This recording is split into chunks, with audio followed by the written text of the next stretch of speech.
From the media, good afternoon.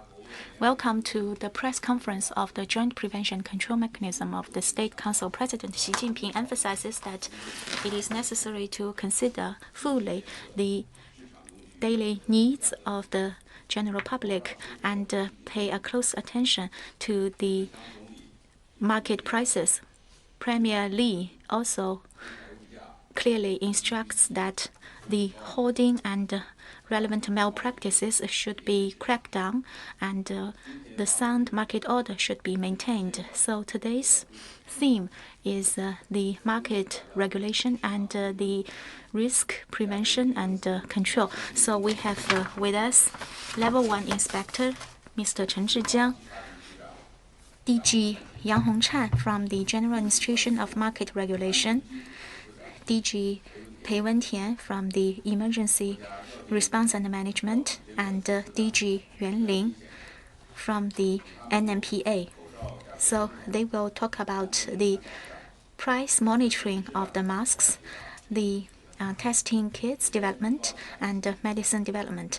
Now let me give you the update of the epidemic. Yesterday, China's mainland reported newly increased confirmed cases 15. Newly increased fatal cases 11, including 10 in Hubei and 1 in Shanxi. And newly increased suspected cases 33. Yesterday's newly increased cured and discharged cases 1,318. Close contacts removed from medical observation 2,206. And the number of severe cases dropped by 235.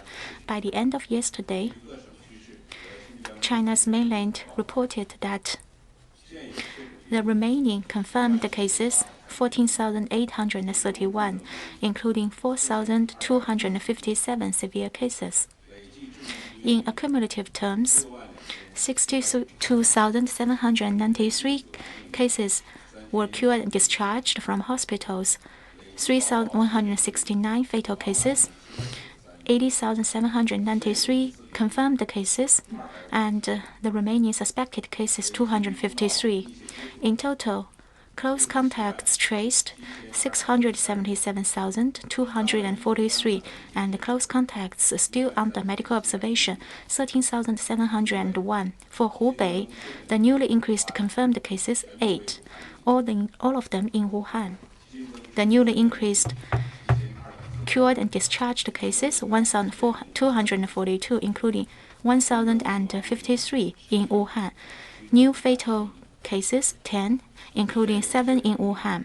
The remaining confirmed cases 14,427, including 13,462 in Wuhan, including 4,180 severe cases, including 4,003 in Wuhan. In accumulative terms, 50,298 cases are cured and discharged, including 34,094 in Wuhan. Fatal cases 3,056, including 2,430 in Wuhan. Confirmed cases 67,781, including 49,986 in Wuhan. The newly increased suspected cases 2, both of them in Wuhan. The remaining suspected cases 158, including 152 in Wuhan. Yesterday, the newly increased imported cases numbered 6, 3 in Guangdong, 2 in Gansu, and 1 in Henan. By the end of yesterday, in total, the imported cases numbered 85. In total, 187 cases were reported from Hong Kong, Macau, and Taiwan, including 129 from Hong Kong SAR, 10 from Macau SAR, and 48 from the Taiwan region. Outside Hubei, other provinces have 7 newly increased cases, 31 suspected cases, and 1 new fatal case. The severe case number dropped by 3. In Wuhan, 8 confirmed cases and has dropped to a single digit. excluding Wuhan, all the other prefectures in Hubei province have had for a whole week no new increased cases, and also 6 cases were imported. All of the above-mentioned information indicates that the peak of the epidemic in China is over, and the overall epidemic situation is kept at a low level, and medical treatment will continue to be the top priority, and we should not slacken our efforts in the epidemic prevention and control. So that's about the updates. Yesterday, WHO's assessment found that the current epidemic has already had the feature of a pandemic, and to declare it as a pandemic, the purpose is to attract more political commitment and resources to epidemic containment.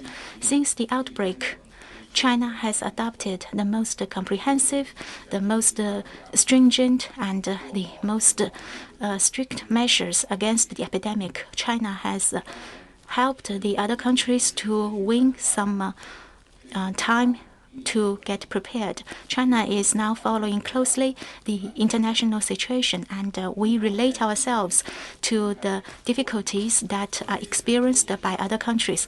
In the spirit of being open, transparent, and responsible, we have strengthened our collaboration with WHO and related countries. We are conducting strong collaboration and making our contribution to the world efforts. So that's about the update of the epidemic containment. Now let's focus on today's theme and put forward your questions. Please first identify yourself. Now the floor is open. First question on the right, on the front row, the first lady reporter, please.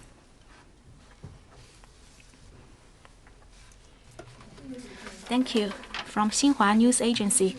My question is, recently, some media reported that the demand for personal protection equipments like masks have increased rapidly, and the core raw material of developing or producing the masks has been increased a lot. So what are the measures adopted by the market regulation authorities? We will have Mr. Chen Zhijiang to answer your question. Thank you. Thank you for your question. Indeed, the question is a commonly discussed issue.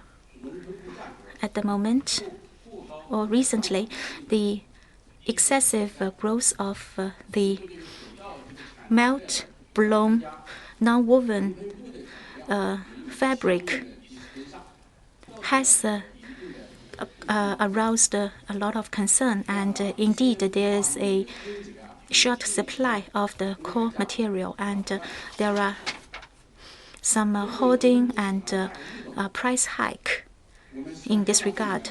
So with this phenomena, the market regulators have put forward relevant countermeasures, and we investigate into the cases and held the criminals accountable for their illegal behaviors and malpractices. We've done mainly 3 efforts. First, to investigate into the specific cases in order to support production and strengthen market regulation. We prioritize the relevant issues and strengthened the market surveillance and investigation.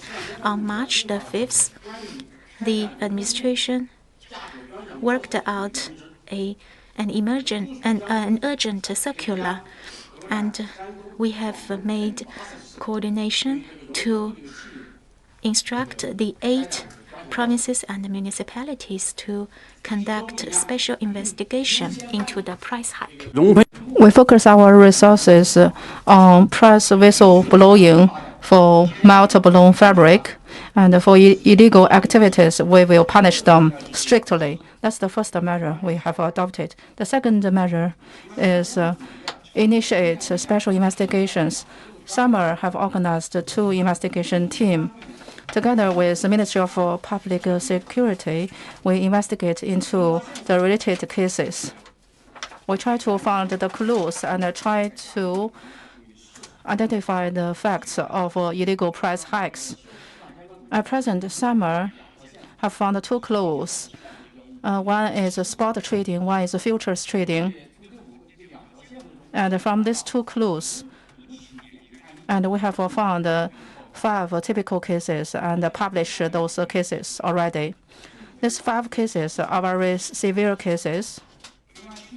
One of the cases increased the price of the fabric from about 20,000 yuan per ton to 180,000 and even 350,000 and 450,000 per ton gradually. Another clue is futures trading, and the price increased from 90,000 to even 250,000 per ton for the fabric. After our investigation, we know that some illegal operators take the chance of shortage of supply. They try to increase the price of the fabric. The third measure we have adopted is to find further clues of the case. Summer have investigated from different perspectives, and we work together with government agencies and industry associations to find out the distribution of the producers of the melt blown fabric. And this kind of producers are geographically concentrated. So we carried out a focused investigation into certain provinces and organized the provinces' summer branches to investigate into the price of the fabric. The investigated companies and the producers and the exposed cases are published already, and Summer will strictly punish those illegal activity. And if they are breaking the law, we will remit them to the Ministry of Public Security, and also they will be held criminally liable. And we will try to maintain price stability during the epidemic. Now, we allow further questions. On the left side, the journalist in black. Thank you. I'm from Hong Kong China Review. And during the process, and we are seeing falsified disinfectant and falsified products. So we know that some are carrying out investigations. We want to know the investigation results. Now the floor is given to Mr. Yang Hongcan. Thank you for your question. Your concern is also the concern of the general public. For the production of false mask and false disinfectant, Summer have adopted a series of measures, including video conference, including the printing of emergent circulars. And we have investigated into individual cases also.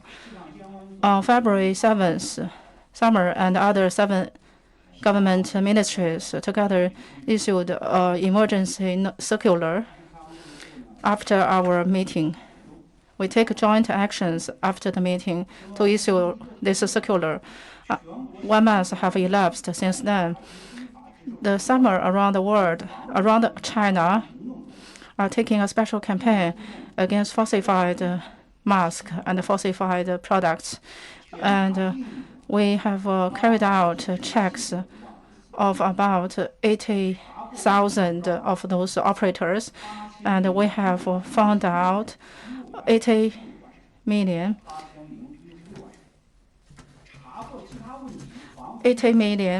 falsified masks, and also for disinfectant. falsified disinfectant, it in the amount of 370,000 pieces. And also we found out 27,000 falsified products. In total, the fines is 230 million. And 598 cases have been remitted to the Ministry of Public Security. We also exposed and publicized some typical cases. 4 batches of cases. In total, 39 cases have been exposed to the public. In the future, we will gradually promote our campaign against those falsified masks and falsified protection suits and protection materials. We will be very strict in law enforcement. We will strengthen our guidance to local law enforcers and make analysis of the data and information reported to us by different local branches. For typical cases, we will offer our guidance. Based on the information provided by local branches, we will publish typical cases. This week, we will publish the 5th batch of typical cases. Media friends are invited to pay more attention to these cases. We will work together with Ministry of Public Security to jointly take actions. We will remit criminal cases to Ministry of Public Security, and the lawbreakers will be held criminally liable. Now, we allow further questions. On the right, second row. Thank you, Chairman.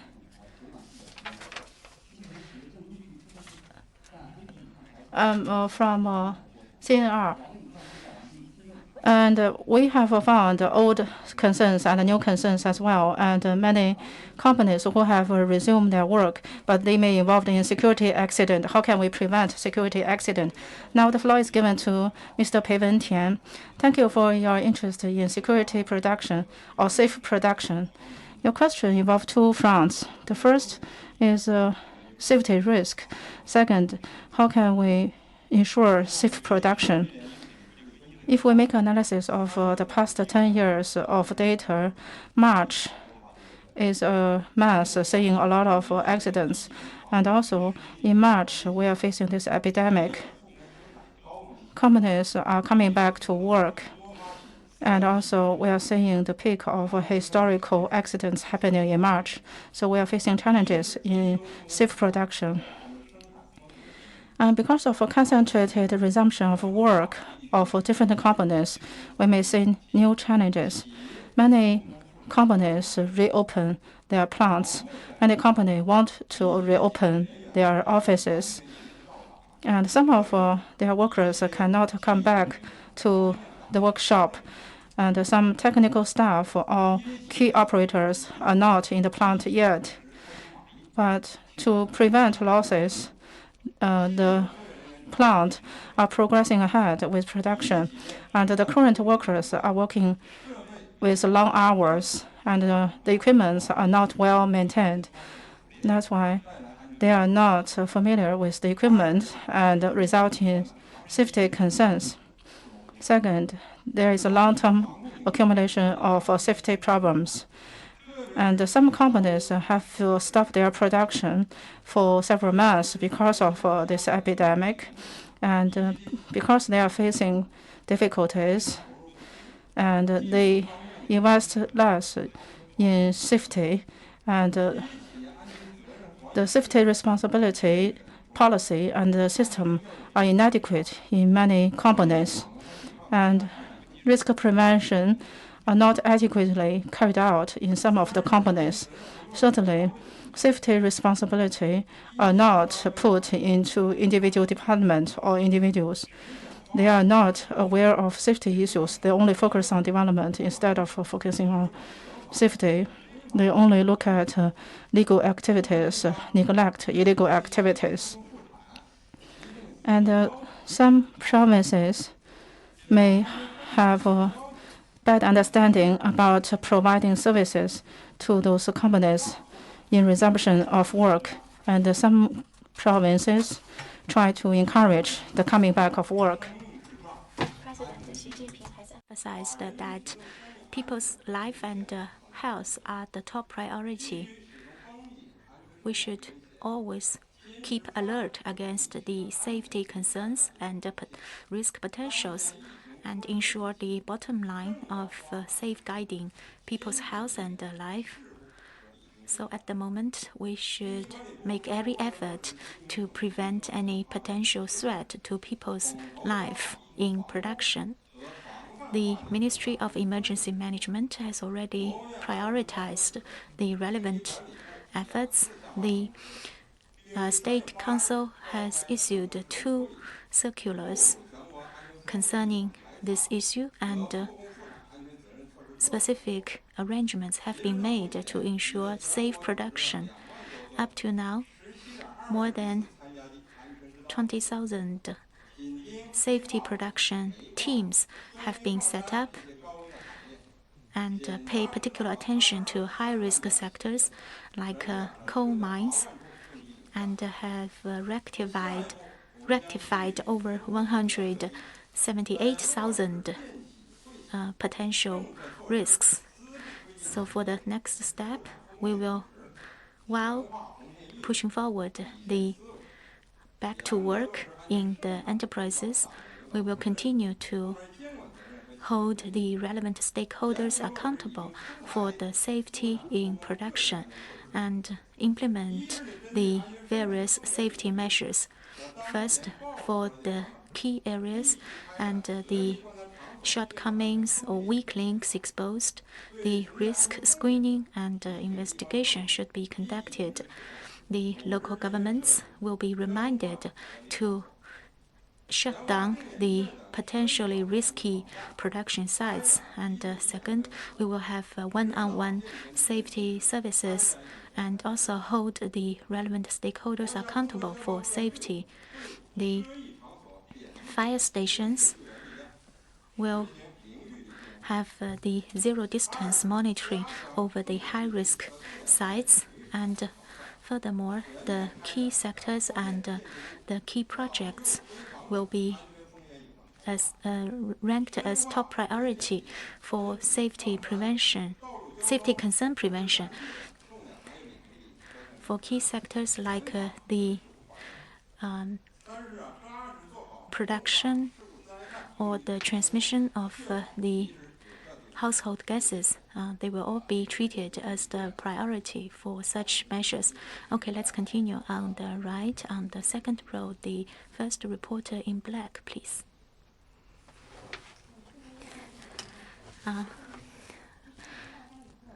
With China ER News, many companies wish to make their contribution. I would like to know how can they apply for the green channels for epidemic control, and what can they do if they run into difficulties? We will have DG Yuan to answer the question. Thank you very much for your concern and the care for the drug regulatory work.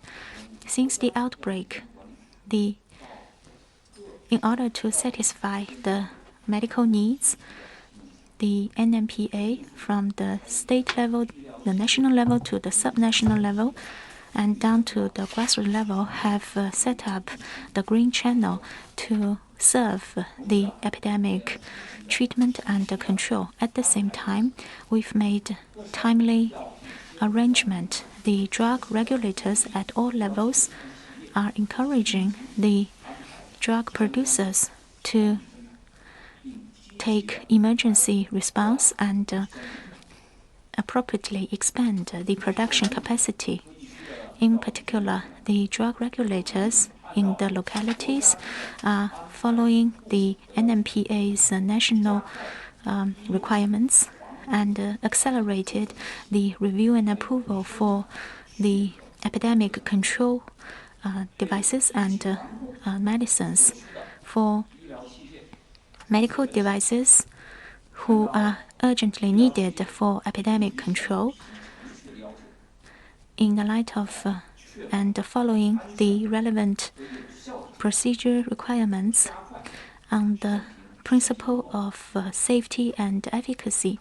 The relevant review and approval have been accelerated, in particular for the registration, production license, and the inspection of the face masks and other medical supplies for epidemic control, while not lowering the requirements.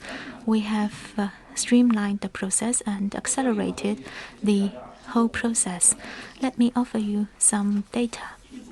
First, by March the 11th, throughout the country, altogether, we have 216 PPE production licenses, and with the epidemic containment, 175 licenses have been increased. For the relevant producers, we now have 184, and the emergency approval has given 143 enterprises such permit for production. The daily production capacity has reached 842,000 for the protective suits. And also, by the end of yesterday, for medical masks, throughout the country, there are 199 licenses, and with the epidemic control, 160 further licenses have been given further. Now, 43 enterprises have got the new approval with the emergency channel, and for companies who are proposing to produce the PPEs, if they can satisfy the procedural requirements of emergency response and can produce clinically needed products, or if they don't have similar products in China, or if they do have such products available in China but have not satisfied the review and approval requirements, then given the approval from the relevant authorities, they can come to apply for the emergency pathway. So if any company runs into any obstacle or difficulty, then in the light of the different categories of the products, you can contact the NMPA at the national level or the provincial level drug regulators for acceleration. Okay, let's continue. On the left, on the second row, the first reporter, please. Thank you. With CCTV, recently, the temperature meter for the forehead has been also taken advantage by the illegal businessmen.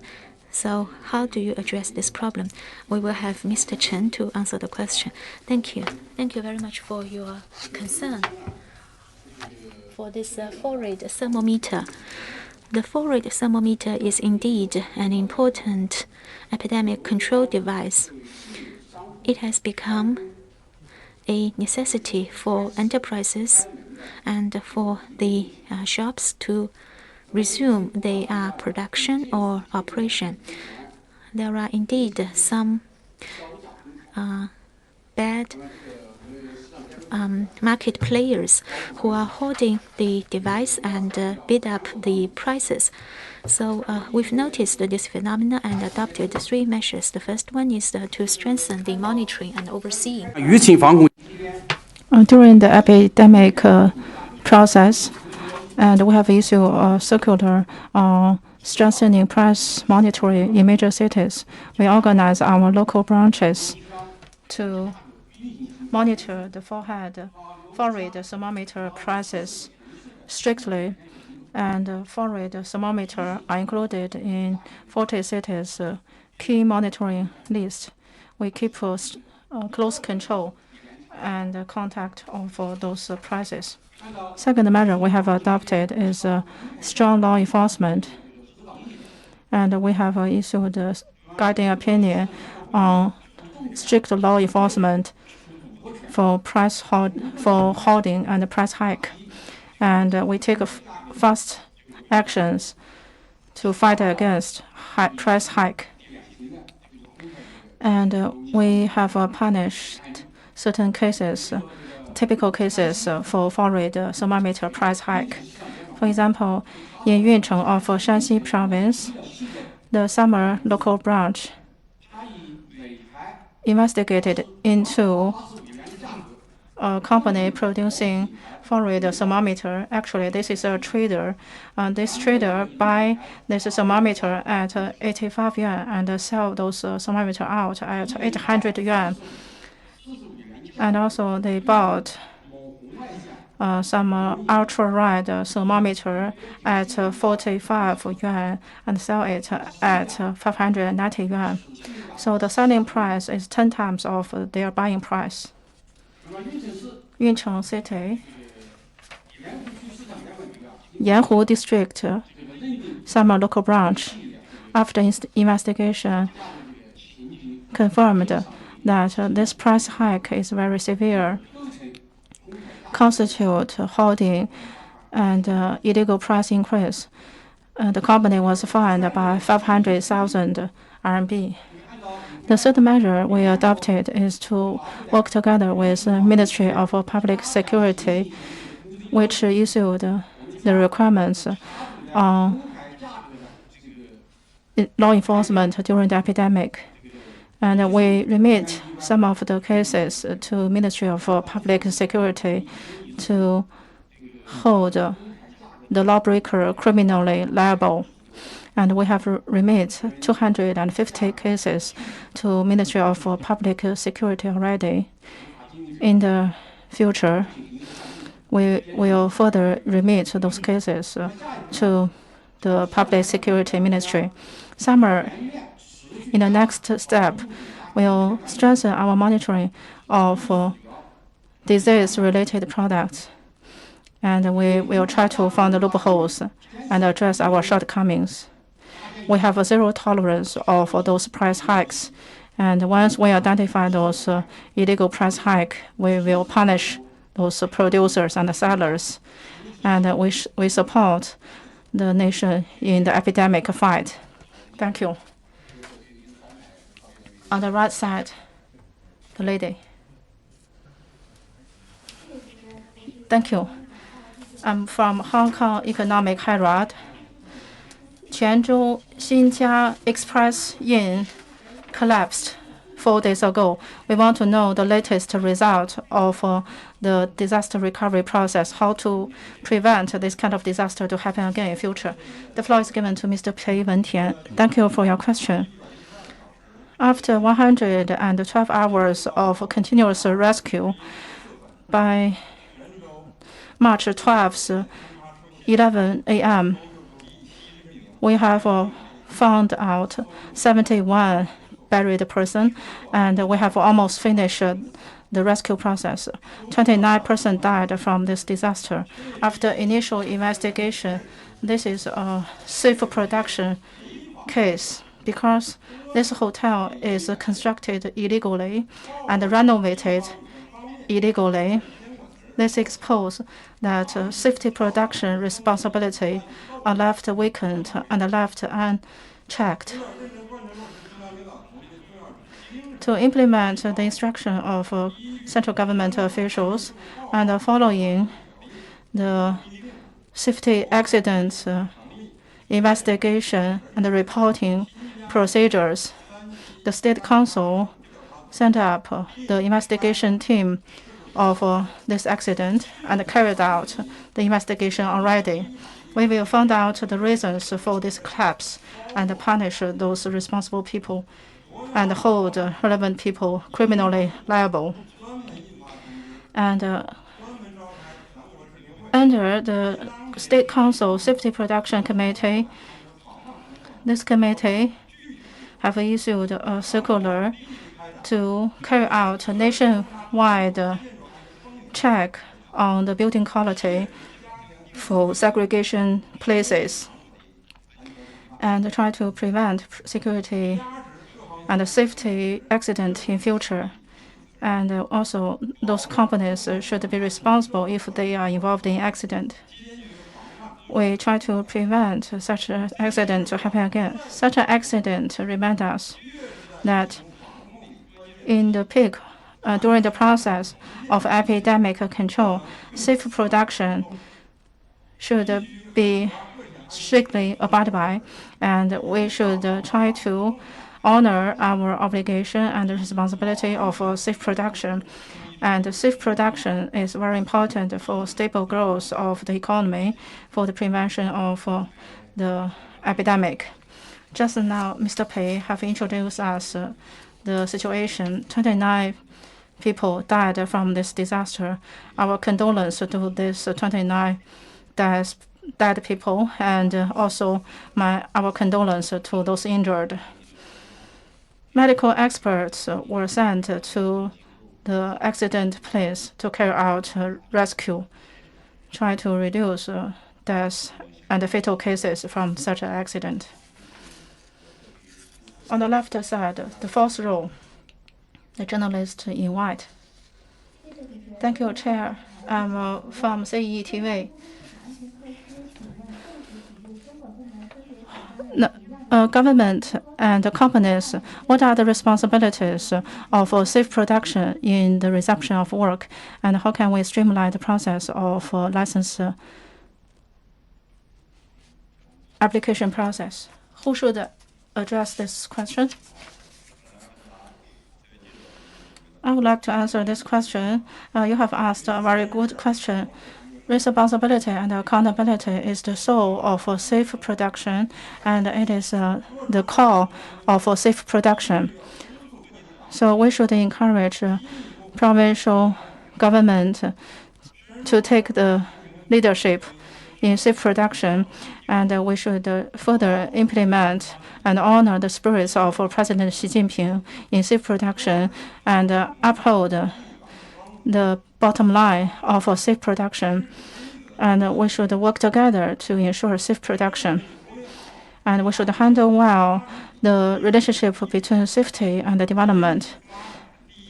And development is the first thing, and safety is the priority. And safety should be in the process of production. Try to prevent major accident and risk.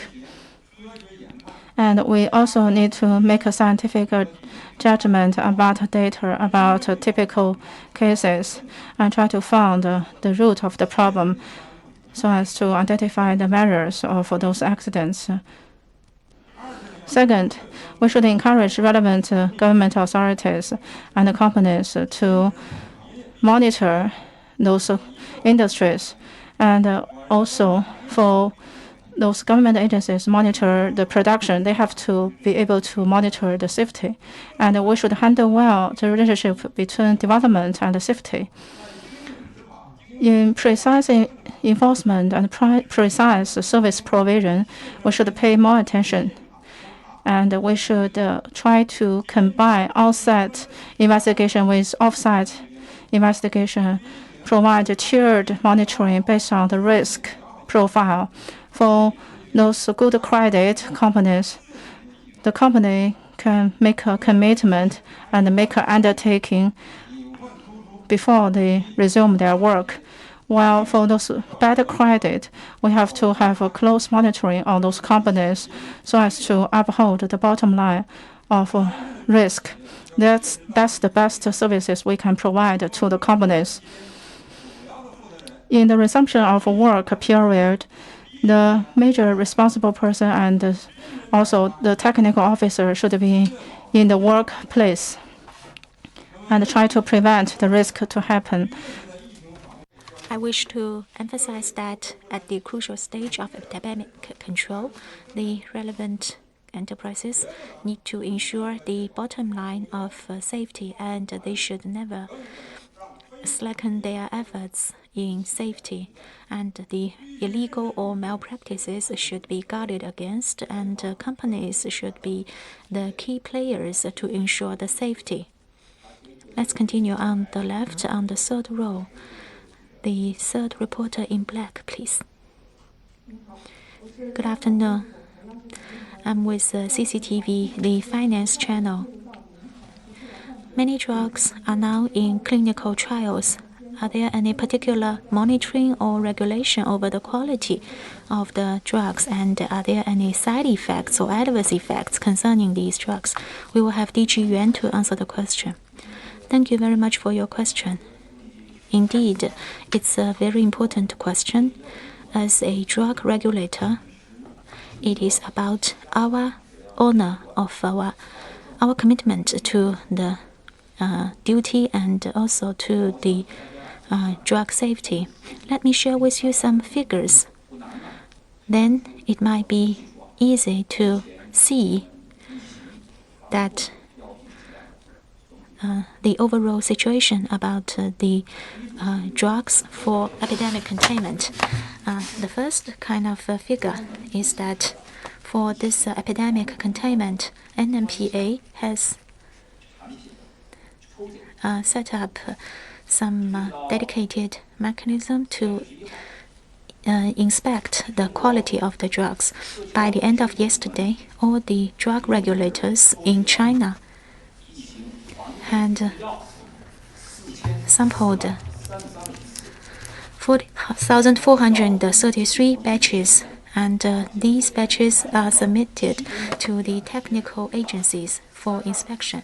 By the end of yesterday, 2,532 batches have been inspected, and the success rate has reached 92.8%. For those failure ones, we have already conducted follow-up punish measures. The second kind of figure is, as you know, we have the annual drug inspection conducted as normal. So by the end of yesterday, according to our sampling system, the data has shown that throughout the country, we've already accomplished 4,523 batches. Some of the specific products are relevant with the epidemic containment. They are the antiviral TCM preparations. So for such preparations, we've already sampled 258 batches, and all of them are qualified. The third kind of figure is also very important, just as the journalist has asked. That is the adverse effects and the overall monitoring of the adverse effects. As you may know, NMPA,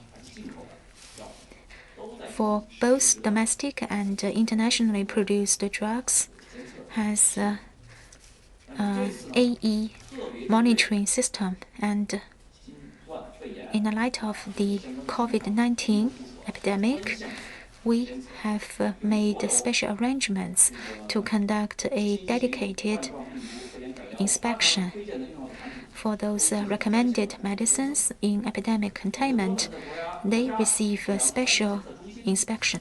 We have the Adverse Effects Monitoring Center, who has organized experts to conduct weekly analysis and assessment or evaluation. Up to now, the monitoring system has not received any group or cluster AE reports, and we also have not found any major signals, risk signals. Furthermore, I would also like to share with you that the NMPA is organizing the whole drug regulation system to inspect the drug producers and the drug dealers to identify any potential problem and deal with them. Furthermore, NMPA has sent monitoring or M&E teams to the key provinces like Beijing, Hebei, and Henan to conduct M&E on the enterprises or on the drug producers to ensure that they can follow the relevant technical standards and requirements to ensure the sound production of the medicines.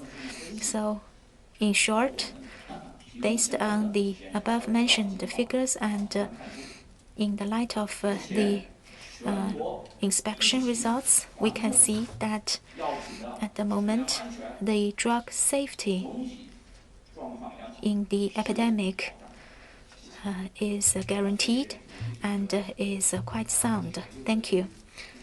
We will have on the right, on the third row, the lady reporter, please, with China News Service. Could you please elaborate on the testing kits and what are the measures to ensure that the quality of these testing kits? We will continue to have DG Yuan to answer the question. Thank you for your question, and also thank you for your concern and interest in the quality of the testing kits against the COVID-19. The NMPA is attaching great importance to the quality of the testing kits. We took the initiative and contacted the testing kits development and producers.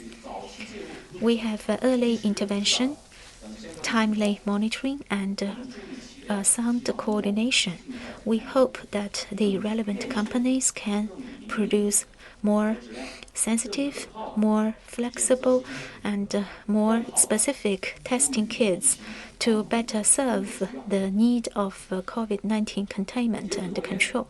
By the end of yesterday, following the review procedure, actually NMPA has already reviewed and approved 16 instead of 15, so 16 testing kits, including 10 nucleic acid testing kits and 6 antibody testing kits. Among them, the nucleic acid testing kits daily production capacity has reached about 2.6 million tests, and the antibody testing kits production capacity is close to 1 million tests. It is fair to say that the supply capacity has been greatly expanded to ensure the need of COVID-19 testing can be satisfied. Furthermore, based on the different scientific principles for the testing kits, we have organized dedicated expert teams to look into and to provide guidance to the relevant developers and producers for accelerated review and approval. Just now you mentioned how to ensure the quality of the testing kits. Well, for the testing kits and the regions against COVID-19, on the one hand, we constantly improve our efficiency, and on the other hand, working under the coordinated arrangement of NMPA, the provincial regulators and related agencies have also intensified quality check and inspection concerning the relevant producers. The producers are held accountable for any quality failures, and they should follow the rules and the requirements to conduct the production and submit the products for inspection. The quality management system of the company should be efficient and effective. We actively, as NMPA, we work together with the Ministry of Public Security and HSC, as well as SAMR, to strictly fight against illegal activity and strictly, severely, quickly punish those illegal activities. We try our best to safeguard the safety of those testing kits and other medical products. On the left side, the gentleman. Thank you, Chairman. I'm from Dragon TV. My question is still about the mask. Just now we are talking about the falsified mask. For production of a falsified mask, so if the consumer face those masks, how the consumer whistleblow to the government? The floor is given to Mr. Yang. Thank you for your question. Just now I've mentioned that the production and the selling of a falsified mask constitute an illegal activity. During the epidemic, I believe that those behavior will be detrimental to others and to themselves as well. SAMR will fight against those illegal activity in a strict way. For the consumer whistleblower cases and for the cases we have investigated into, there are several categories. The first category is that the produced mask does not satisfy national standard because the mask should follow national standard. If you fall short of national standard, even if you wear the mask, you cannot prevent the disease. You may subject to infection even if you wear the mask. Second category of cases is that some producers produce masks without production date, without address, without quality certificate. So for this kind of mask, these are also unqualified masks. And also, the third category is a falsified mask. And that means that the production date is wrongly dated. In some of the cases, we have seen some media friends expose those cases, and we get media friends' support in this identification of those cases. And another category is to use others' address and others' trademark to produce those masks. Such kind of behavior is strictly fought against by all SAMR branches. Once we identify those cases, we will